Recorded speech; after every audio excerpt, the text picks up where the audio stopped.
لا إله إلا الله محمد رسول الله لا إله إلا الله محمد رسول الله. تیسرا اور چوتھا سوال. تیسرا سوال مال کہاں سے کمایا, چوتھا سوال مال کہاں پر خرچ کیا. اس کا مطلب یہ ہے کہ کل قیامت کے دن مالداروں کو اپنا حساب و کتاب دینا پڑے گا. اسی لیے رسول اللہ صلی اللہ علیہ وسلم فرماتے ہیں ایک مالدار سے 500 سال پہلے ایک غریب آدمی جنت میں جائے گا.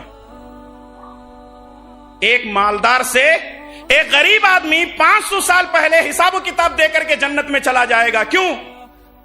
بیچارہ یوں لایا, کما کر کے یوں کھایا, سو گیا, موت آ گئی, مر گیا. اب مالدار بیچارہ بنا بنا کر کے رکھ رہا ہے, بنا بنا کر کے رکھ رہا ہے. اچھا جب آ رہا ہے پرواہ نہیں ہے کہ حلال کا ہے یا حرام کا ہے. اور آج لوگوں کو حلال اور حرام کی تمیز ختم ہوتی جا رہی ہے.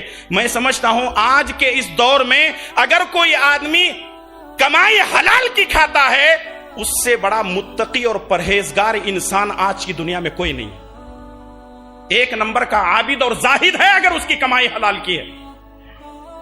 اور آج ہم دیکھتے ہیں ہر کوئی لون لے کر کے اپنا کاروبار چلا رہے ہیں, سودی کاروبار چل رہا ہے. اور کوئی بھی کاروبار کرنے سے پہلے کسی عالم سے, کسی مولانا سے مشورہ تک نہیں کرتا. کیوں؟ اس کا کاروبار ہی حرام سے شروع ہوتا ہے. اگر مولانا سے پوچھیں گے بولیں گے بھائی سود لینا ہی حرام ہے, سود دینا بھی حرام ہے. اب کچھ لوگوں نے یہ جو ہے فتوی بازی شروع کر دی ہے کہ دیکھیے مولانا بات دراصل یہ ہے کہ ہم سود لیتے نہیں ہیں, دینے میں کیا مشکل ہے. صحیح مسلم کی وہ روایت معلوم ہے نا, نبی صلی اللہ علیہ وسلم نے فرمایا 4 لوگوں پر اللہ کی لعنت, سود لینے والے پر, سود دینے والے پر, سودی کاروبار کو لکھنے والے پر, اور سودی کاروبار میں گواہ بننے والے پر بھی اللہ کی لعنت ہے.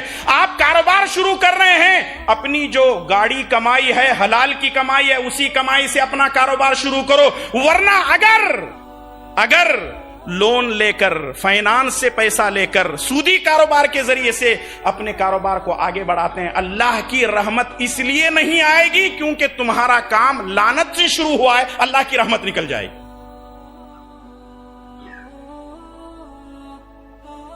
اور سنن ترمذی کی وہ صحیح روایت نبی صلی اللہ علیہ وسلم نے فرمایا لِكُلِّ أُمَّةٍ فِتْنَةٌ وَفِتْنَةُ أُمَّتِيَ الْمَالُ.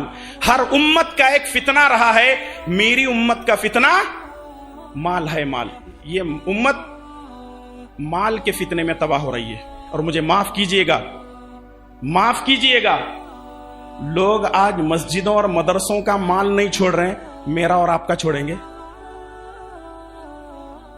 ادھر کی ٹوپی ادھر, ادھر کی ٹوپی ادھر.